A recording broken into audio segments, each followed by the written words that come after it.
Comme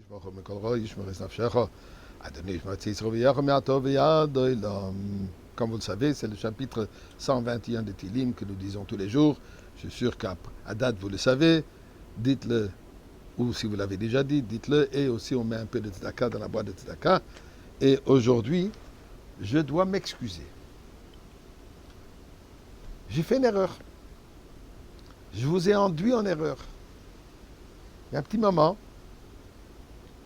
j'avais expliqué que le symbole du serpent sur le bâton, le symbole médical, du serpent roulé sur le bâton, l'origine est de ce que la Torah nous raconte, que quand il y avait les serpents qui ont attaqué Am Israël dans le désert, ils sont venus à Moshe Rabbeinu, et Dieu a dit à Moshe Rabbeinu, fais un serpent en cuivre, mets-le sur deux poteaux, et quand ils vont regarder vers la hauteur, vers Akadosh Baruch Hu, ils vont être sauvés. J'ai dit que ceci doit être l'origine de ce symbole médical.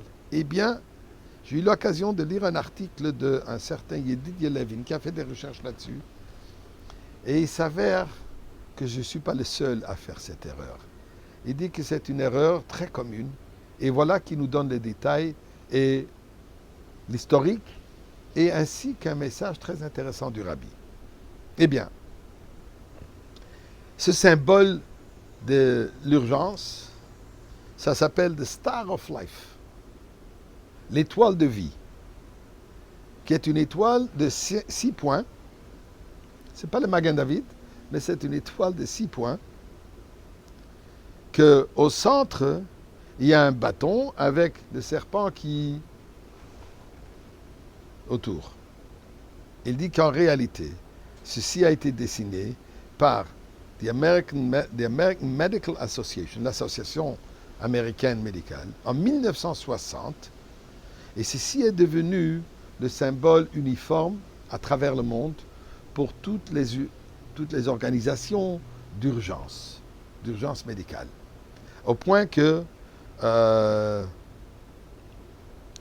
a été adopté aussi par l'organisation qui s'appelle The World Health Organization, en français, je suppose, l'Organisation mondiale de santé. Les 6 points, je m'excuse, représentent, d'après ce qu'ils disent, ça représente 6 tasks, 6 choses qu'ils sont en train de faire. D'abord, détecter un problème, transmettre les informations là où c'est nécessaire, réagir pour aider, aider sur les lieux d'incident, aider durant le transport et finalement transformer à un endroit qui pourra donner une aide définitive. Et voilà ce qu'il raconte. En 1984, quand Hatzalah de Crown Heights, qui d'après moi, je crois que c'était une des premières branches de l'organisation Hatzalah, qui aujourd'hui est une organisation mondiale, avec des services extraordinaires. Le directeur, le fondateur de Hatzalah de Crown Heights, a envoyé une lettre, une invitation au Rebbe de participer à un Melave Malke, une soirée où ils ont ramassé de l'argent pour Hatzalah, avec l'entête de l'organisation. Et le Rebbe a répondu, Tsarich lahasir et hanachash me al hasemel. Il faut enlever le serpent qu'il y a dans ce logo, dans cet emblème. Et le Rebbe explique que cet emblème, ce logo qui est connu comme The Rod of Asclepius. Il dit ça, c'est basé sur une croyance grecque.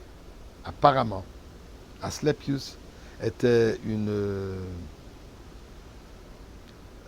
un dieu grec qui était associé avec guérir.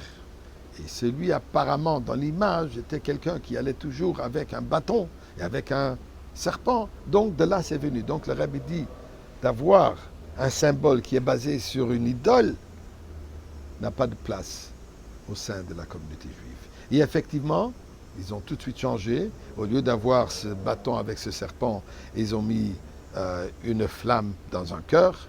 Et la grande majorité de toutes les branches de Hatzalah, suite à cette remarque du Rebbe, ils ont tout changé. Chaque a mis ou un cœur, ou une flamme, ou différents symboles médicaux.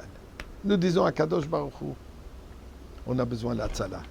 Durant cette période de 3 semaines, de deuil, qu'on appelle 3 semaines, puisque le 3 représente le 3e Beth Amikdash. Le 3 représente le mois où nous avons reçu la Torah qui est représentée par 3. Moshe Rabbeinu, qui est le 3e, qui lui est le premier rédempteur, il est le dernier rédempteur. Goel Rishon, Goel Acharon, Ribbon Shel Olam. Alors, durant cette période de 3, nous demandons Hatzalah, Tatzil Otanu, sauve-nous et amène-nous dans le Beth Amikdash.